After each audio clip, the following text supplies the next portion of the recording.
Okay, let's dive into this. Welcome to This Explainer.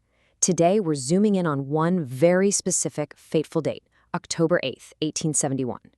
When we look back at historical events, it's just fascinating to see how certain stories completely dominate our memory, while others, sometimes way more devastating ones, just slip entirely through the cracks of time.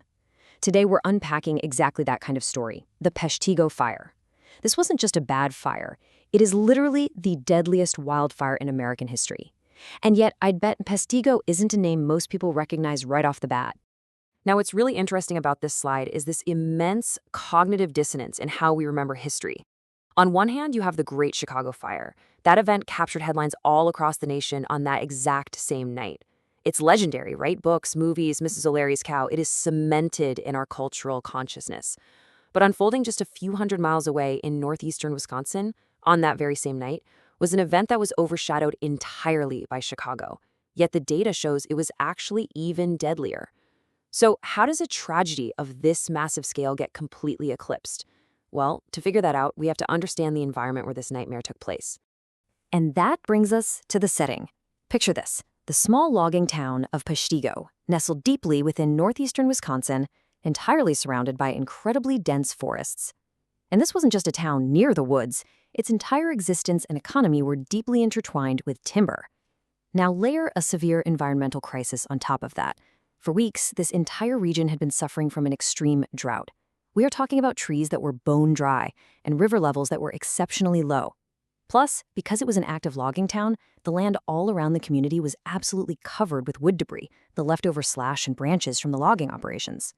The whole forest, and the town sitting right in the middle of it, had essentially become a giant tinderbox just waiting for a spark. Let's move to the timeline and see how this builds into an unmitigated disaster. The escalation here was systematic. First, you have that extreme drought baking the landscape for weeks. Second, you have small fires. It's super crucial to note that small fires had already been burning across the area for days. Residents definitely knew about them, but they really weren't panicked. They actually thought they could keep these scattered brush fires under control, treating them like a normal, everyday hazard of a dry logging season. But then comes the third and final fatal ingredient. As evening approached on October 8th, powerful winds suddenly arrived. And I don't mean a stiff breeze. This was a massive shift in the weather pattern blowing straight into the region. And when those powerful evening winds hit, wow, everything changed in an instant. Those small, scattered fires that residents thought they were managing, the wind just whipped them up, pushed them together, and abruptly merged them into one enormous inferno. This was no longer a collection of brush fires. The sheer amount of dry fuel out there, combined with that sudden, massive influx of oxygen, created a literal firestorm.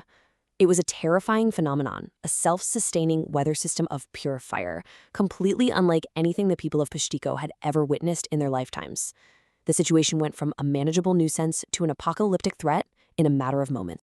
The physics of this firestorm were absolutely terrifying. We are talking about ambient temperatures becoming so insanely intense that trees were literally exploding into flames before the actual fire front even reached them.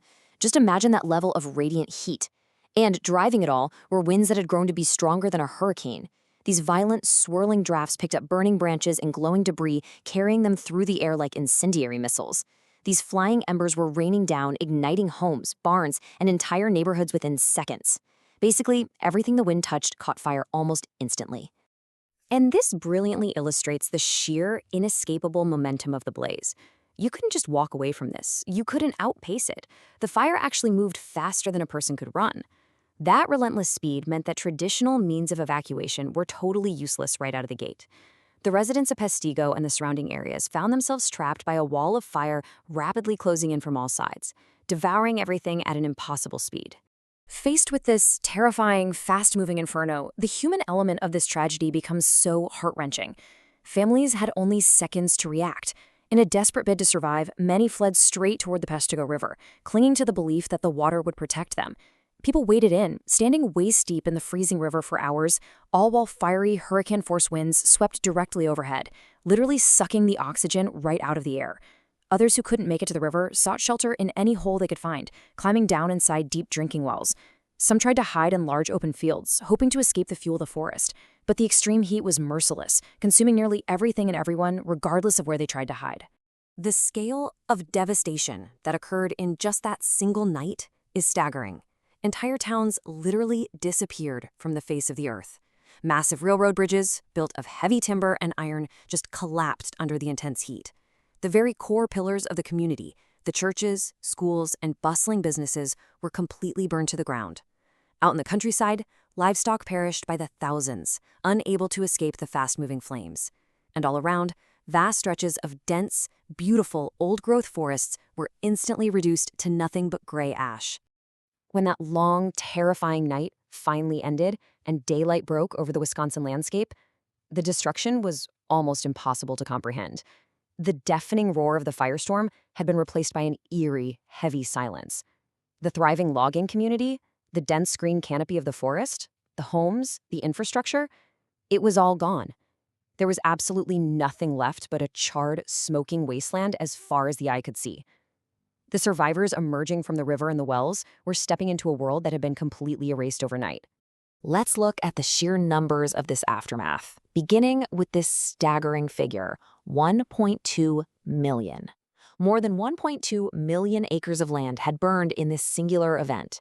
To put that into perspective, that's an area roughly the size of the entire state of Rhode Island, completely scorched. Across this massive expanse of blackened earth, entire communities had simply vanished from the map, leaving barely a trace of the lives that were being lived there just 24 hours earlier. So the crucial point is this deeply heartbreaking estimate, 1,500 to 2,500. Historians estimate that between 1,500 and 2,500 people lost their lives that night. Because entire families and record-keeping institutions were completely wiped out, we're never going to know the exact number. But even if we just look at the low end of that estimate, it definitively makes the Peshtigo Fire the deadliest wildfire in American history, a localized apocalypse that claimed more lives than any other fire event on American soil. Yet as we established at the very beginning, the tragedy at Peshtigo received far less national attention, all because the Great Chicago Fire was dominating the front pages. But the immense scale of this disaster could not be entirely ignored by those in charge of the land. In the years that followed, this specific disaster fundamentally changed the way forest fires were understood in this country. It forced a harsh realization about the combined dangers of logging debris, drought, and wind. Because of Peshtigo, officials finally introduced new understandings and eventually new practices to try and prevent a massive tinderbox from claiming so many lives ever again. Which leaves us with a pretty profound question to consider as we wrap up today's explainer. Why did it take the deadliest fire in American history just to change how we understand these natural disasters? And perhaps even more intriguingly, when we look back at the historical record, knowing that a fire that killed thousands was eclipsed by a fire in Chicago that killed a fraction of that, what other massive tragedies and crucial lessons has history overshadowed simply because the headlines were looking the other way? Thank you so much for joining me for this explainer, and I really hope this sparks you to look a little deeper into the forgotten corners of our history.